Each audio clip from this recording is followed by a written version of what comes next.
मुस्लिम समाज के बच्चों के साथ कई ऐसे परिवार हैं जिनके बच्चे किसी गैर कानूनी काम न किए हों, इसके बावजूद उनको पुलिस ने बंद कर रखा है। परिवार वाले आर्थिक तौर पर या अन्य नज़रिए से सक्षम नहीं हैं उनको इंसाफ दिलाने के लिए। तो मैंने आज आह्वान किया है, लोगों से मदद मांगी है कि अगर आप ऐसे किसी परिवार को जानते हैं तो उसको लाइए, जनसुराज को बताइए, ताकि हम लोग जो भी हो सके उसकी आवाज़ बन सकें, उसकी मदद कर सकें, व्यवस्था से उसके लिए लड़ सकें। जो बच्चे जेल में हैं उसकी मदद कोई भी करे, आप हम पर यकीन करो या ना करो, अपने बच्चों की तो मदद कर लो, अपने बच्चों को तो जेल से निकाल लो। बाकी यकीन करना नहीं करना तो आपके मर्जी पर है। आप हम पर यकीन न भी करें, लेकिन अगर आपके बच्चे जेल में हैं, आज उनकी कोई मदद नहीं कर रहा है, जनसुराज मदद करके उनको बाहर निकाल रहा है, तो स्वाभाविक तौर पर आपको मदद लेनी चाहिए। 3 मुख्य जो स्तंभ हैं वो विकास है, भागीदारी है और सुरक्षा है। विकास की बात घर घर जाकर बोल रहे हैं कि बच्चों, जब तक आप अपने बच्चों की तालीम और रोजगार की बात नहीं करेंगे तब तक आपका भला नहीं होगा। दूसरा, भागीदारी की बात कर रहे हैं कि आपकी जनसंख्या के हिसाब से जितने लोग हैं, जितनी आपकी भागीदारी सदन में, पंचायत में, ग्राम में, सभा में नहीं होगी तब तक आपका भला नहीं होगा। और तीसरा, जब तक आप हिम्मत करके व्यवस्था से हो रहे अन्याय के खिलाफ खड़े नहीं होंगे तब तक आपके और आपके बच्चों के लिए सुरक्षा की बात सुनिश्चित नहीं की जा सकेगी। और समाज के अलग अलग वर्गों पर जो व्यवस्था के द्वारा, अधिकारियों के द्वारा या यहाँ जो ताकतवर लोग हैं उनके द्वारा जो नाइंसाफ़ी की जा रही है, उनको जगाने की बात है, उनको हिम्मत हौसला देने की बात है कि आप आइए और जो रास्ते गांधी जी ने बताए हैं उस रास्ते को अपनाइए। जब प्रशांत किशोर कर सकते हैं तो आप भी कर सकते हैं। जो 5 दिन 7 दिन पहले यहाँ हुआ, पूरे बिहार ने देखा कि अगर आप ईमानदारी से कोई प्रयास करेंगे तो समाज आपके लिए खड़ा होगा, व्यवस्था आपके लिए खड़ी होगी। और जो लोग जुल्म कर रहे हैं या करने की कोशिश कर रहे हैं, वो चाहे जितने भी बड़े हों, उनको आपके सामने झुकना पड़ेगा। उसी हौसले को देने का प्रयास है, किसी को जगाने और सुलाने का प्रयास नहीं है।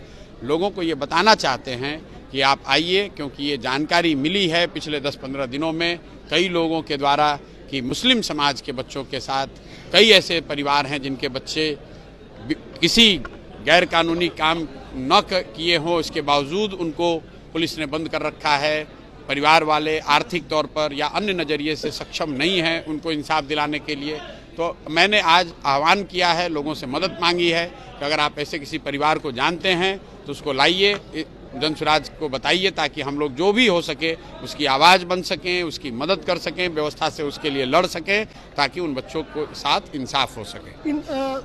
इंसाफ दिलाना तो ठीक है, उनको यकीन दिला पाइएगा, क्योंकि आप पर भी तंगवा लग रहा है कि बीजेपी की बी टीम है और मुसलमानों का माइंडसेट हो गया है कि भाजपा को ही हराना है।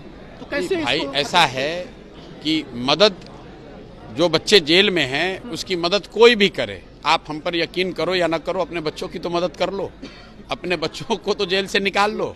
बाकी यकीन करना नहीं करना तो आपके मर्जी पर है। आप हम पर यकीन न भी करें, लेकिन अगर आपके बच्चे जेल में हैं, आज उनकी कोई मदद नहीं कर रहा है, जनसुराज मदद करके उनको बाहर निकाल रहा है, तो स्वाभाविक तौर पर आपको मदद लेनी चाहिए। जो विद्यार्थी, बीपीएससी अभ्यर्थी आए, धरने पर आए या उस आंदोलन का हिस्सा है, वो सब जनसुराज से जुड़े हुए सब जरूरी नहीं है, वो तो अलग अलग विचारधारा के लड़के हैं।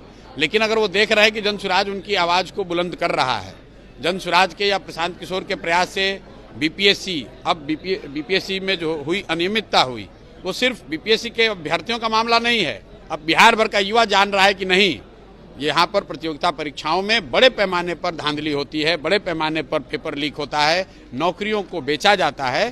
तो ये घर घर की चर्चा हो गई। अब ये सिर्फ युवाओं का मामला नहीं है, उन युवाओं के माताओं बहनों का भी मामला है जिनको कि यहाँ दौड़ा दौड़ा कर पुलिस ने लाठी से मारा है। हर घर की चर्चा है, लोग जान रहे हैं। तो वो लोग तो मदद लेने आए ना, या मदद उनको मिली ना। तो मुस्लिम समाज से भी अगर कोई मदद लेने आता है, उसका मेरे पे यकीन हो या ना हो, वो मदद लेने में कोई दिक्कत नहीं। हिस्सेदारी की बात आप भी कर रहे हैं कि मुसलमानों को हिस्सेदारी देंगे, अन्य पार्टियां भी कर रही हैं, यकीन करना बड़ा मुश्किल है। कैसे यकीन दिला पा रहे हैं आप लोग? हमने कहा कि भाई कथनी और करनी में भाई सब लोग कह रहे हैं, पीछे से कहते आए हैं। तो अभी हाथ कंगन को आरसी क्या, पढ़े लिखे को फारसी क्या, अभी चुनाव होगा, टिकटों की घोषणा होगी, आप उसमें देख लीजिएगा कि कौन भागीदारी दे रहे हैं, किसने भागीदारी दिया और नहीं दिया।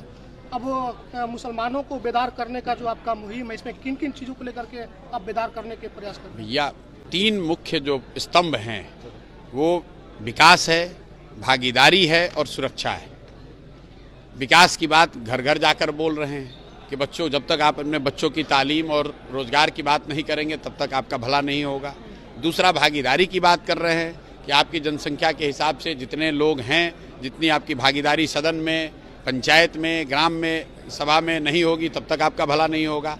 और तीसरा, जब तक आप हिम्मत करके व्यवस्था से हो रहे अन्याय के खिलाफ खड़े नहीं होंगे तब तक आपके और आपके बच्चों के लिए सुरक्षा की बात सुनिश्चित नहीं की जा सकेगी।